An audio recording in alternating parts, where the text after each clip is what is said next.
మన పొరుగున ఉన్న పాకిస్తాన్కు కాలం కలిసొచ్చినట్లు లేదు. ఒకవైపు ఆర్థికంగా ఇబ్బందులు, మరోపక్క దేశంలో ఎక్కడ చూసినా అశాంతి నెలకొంది.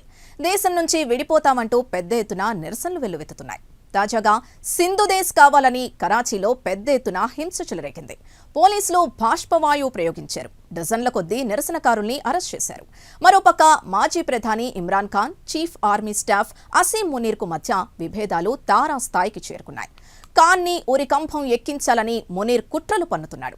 పాకిస్తాన్లో తాజాగా నెలకొన్న రాజకీయ పరిస్థితుల గురించి మరింత సమాచారం తెలుసుకుందాం. హహాజ్ లేదా జేఎస్ఎస్ఎం గ్రూపు భారీ సంఖ్యలో రోడ్లపైకి వచ్చి ఆజాదీ పాకిస్తాన్ ముర్దాబాద్ అంటూ పెద్ద ఎత్తున నినాదాలతో కరాచీ నగరాన్ని హోరెత్తించారు. పాకిస్తాన్ నుంచి సింధుకు విముక్తి కల్పించాలని డిమాండ్ చేశారు.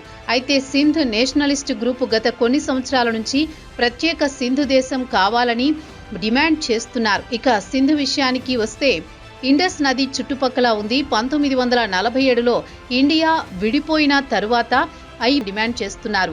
కేవలం యుఎన్ఏ కాకుండా భారత ప్రధాని మోదీ మద్దతు కూడా కోరుతున్నారు. ఆయన చెప్పేదేమంటే చారిత్రకంగా చూస్తూ ఇరు దేశాల సంస్కృతి సంప్రదాయాలు ఒకటే అని వారు చెబుతున్నారు. ఇక పాకిస్తాన్ భద్రతా దళాలు సింధీలపై అత్యాచారాలకు పాల్పడుతున్నారని, బలవంతంగా ఇళ్లలో దూరి అరెస్ట్ చేసి వారిని మాయం చేస్తున్నారని, చిత్రహింసలకు గురి చేస్తున్నారని చెబుతున్నారు. జర్నలిస్టులను, కార్యకర్తలను ఎలాంటి విచారణ జరపకుండా అరెస్ట్ చేసి ఏళ్ల తరబడి జైళ్లలో మగ్గేలా చేస్తున్నారని ఆగ్రహం వ్యక్తం చేశారు. యాంటీ టెర్రర్ చట్టం కింద అరెస్ట్ చేసి సింధు దేశ్ ఉద్యమాన్ని అయితే సాంస్కృతికంగా చూస్తే ఇరువురికి దగ్గరి సంబంధాలున్నాయి, సరిహద్దులు వేరు చేస్తున్నాయి తప్ప మిగిలినంతా సేమ్ టు సేమ్ అని అన్నారు. ఏమో ఎప్పుడు ఏం జరుగుతుందో ఎవరికి తెలుసు. బహుశా రేపు ఇండియాలో విలీనం కావచ్చు. భారతీయ జాతీయ గీతంలో సింధ్ ప్రస్తావన ఉంది కదా, కాబట్టి సింధ్ ఇండియాలో అంతర్భాగమే అని రాజ్నాథ్ సింగ్ చెప్పారు.